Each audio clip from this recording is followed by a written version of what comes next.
So I think that these are stinking brittle gills, or lesser stinking brittle gills. It can be quite hard to tell the difference between them. But one of the feature of the stinking and the lesser stinking is the stem.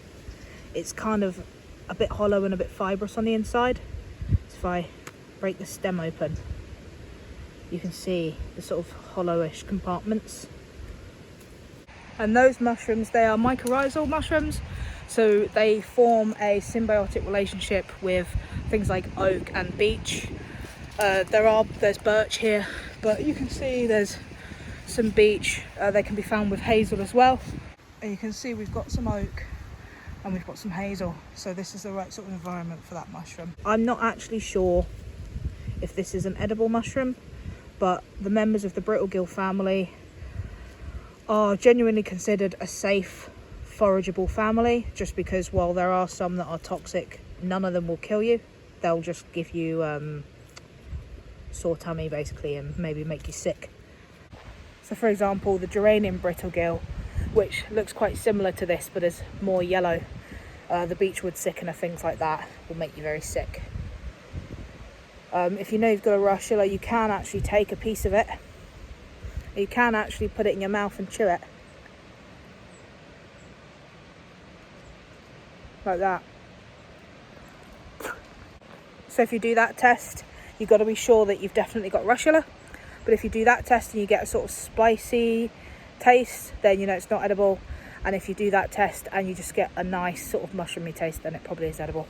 But I don't recommend doing that test unless you are 100% sure that it is a russula that you have. I have like a really acrid taste on the tip of my tongue, so you'll know whether it's an edible russula or not, because you won't get that taste. You'll maybe just get like a nice peppery taste, or you'll just get mushroom and no like acrid spiciness. But again, you can only do that test if you're 100% sure that you have a member of the russula family.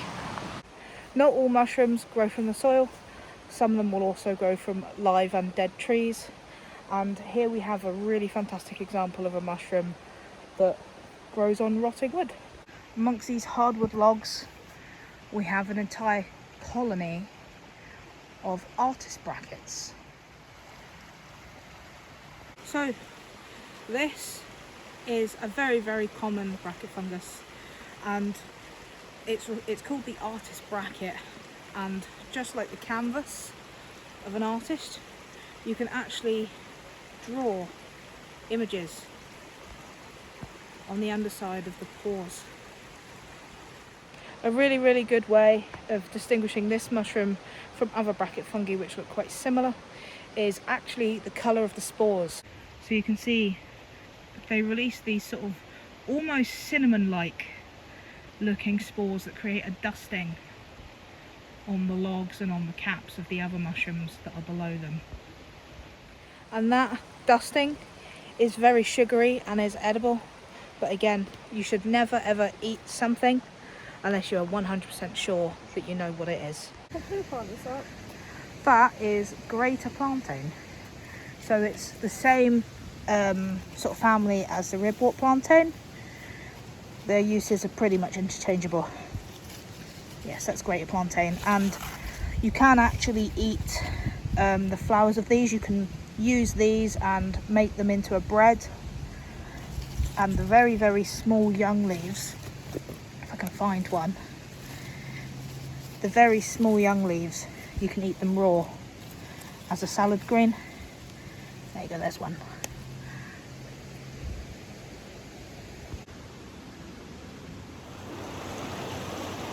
That looks like an ochre brittlegill, which is edible. Standard russula test, almond flaking gills, the stem snaps like a bit of chalk, and you'll notice this one has a more yellowy hue to it, although the surface of this cap is quite slimy. And a little tiny nibble.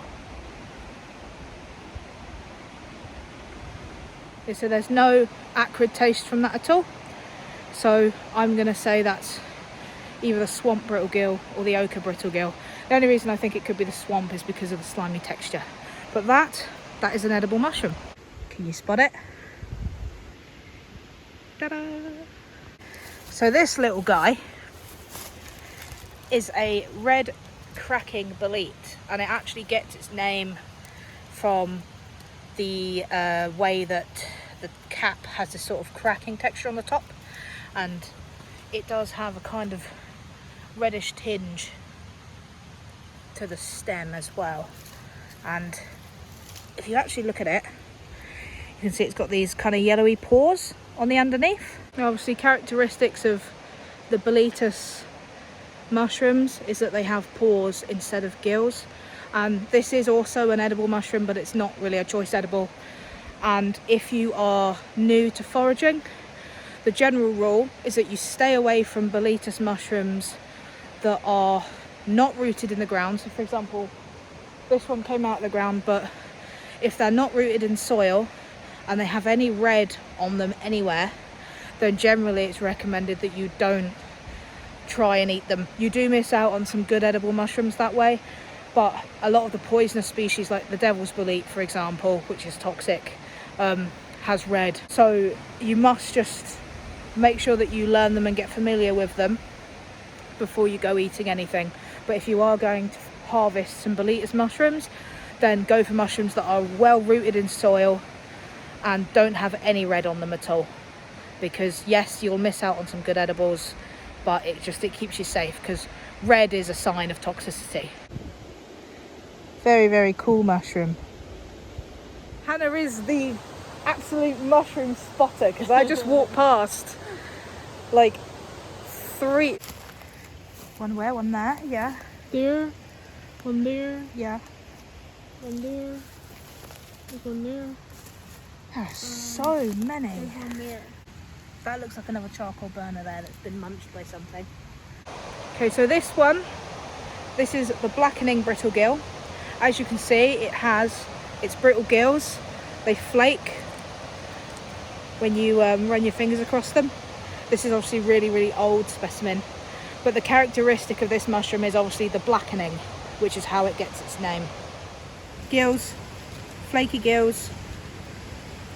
The stem snaps like a piece of chalk.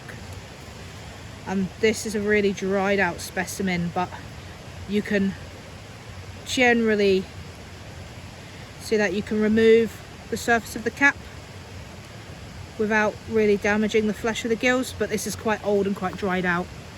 But this is a fantastic, absolutely beautiful mushroom. Whoa, look at that big boy. Oh, that looks like a boletus mushroom as well. So I believe this is Boletus edulis. I haven't familiarised myself with all the boletus species yet. But the general rule, with the exception of the bitter bolete, the general rule is that as long as it's rooted in soil and it doesn't have any red on it, it's considered to be probably edible.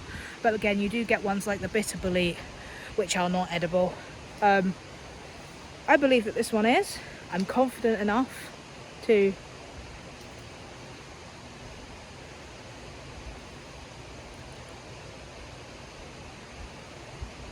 yeah, it's not bitter.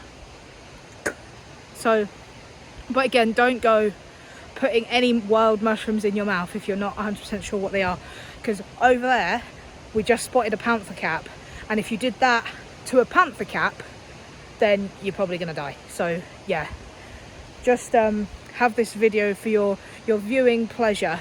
Please don't do what I'm doing. Please don't go out and start biting into mushrooms unless you are confident enough in your ability to ID them. And never pick and eat a mushroom unless you are 100% sure that you know exactly what it is. This down here, another good spot by Hannah.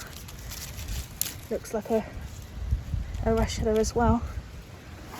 Right, so taking this little guy with us, I want to talk to you about this little guy as well.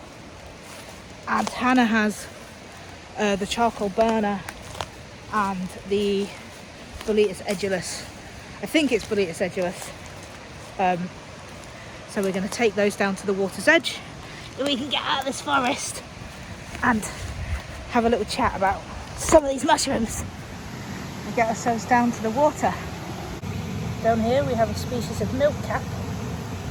As you can see, it exudes a milky looking sap when it's damaged.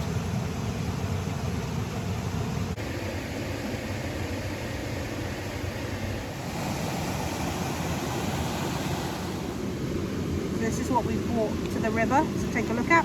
I'm probably going to have to speak up because the little waterfall is quite loud.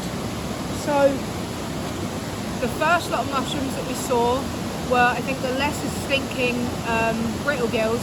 It's been like a Russian roulette today. We've seen the lesser stinking, we've seen the blackening brittle gill, we've seen what I believe is probably the swamp brittle gill or the ochre brittle gill.